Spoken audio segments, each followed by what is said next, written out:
So finally, their balance sheet is strong as ever, 1.2 billion cash, no debt, which I think is great considering we are headed toward a looming recession if we're not in one right now.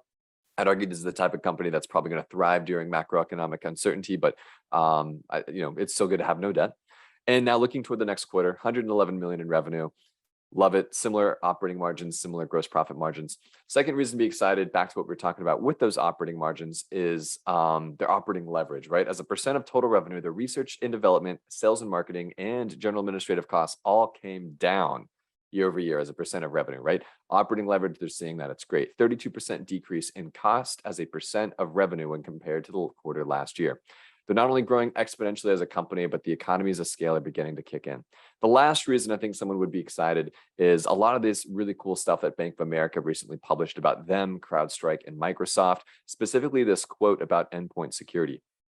So as you guys know, I think, these big banks go around, they have these little check-ins with the companies in their coverage universe. And after their check-in, Bank of America came out and said endpoint security spending remains resilient despite macro pressures. And partners noted that August and September were two of the strongest months of sales since COVID began. Our checks suggest that SentinelOne's sweet spot is still the mid-sized enterprises. SentinelOne benefits from co-selling with vendors like Zscaler, and it also tends to have more partner-friendly culture than its peers. So those are the reasons to get excited.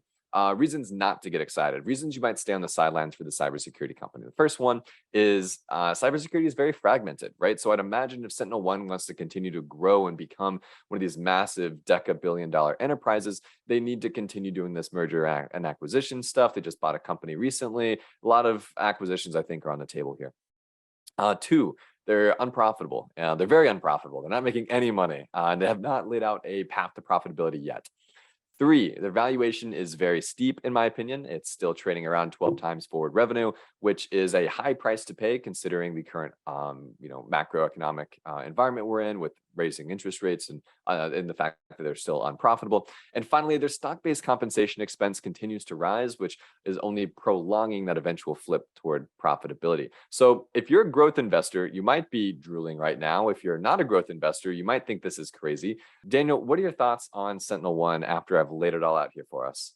The first thing I like to do, obviously, catch all episodes of Stock Market Live on Seeking Alpha and join the conversation live every Wednesday at 12 p.m. Eastern.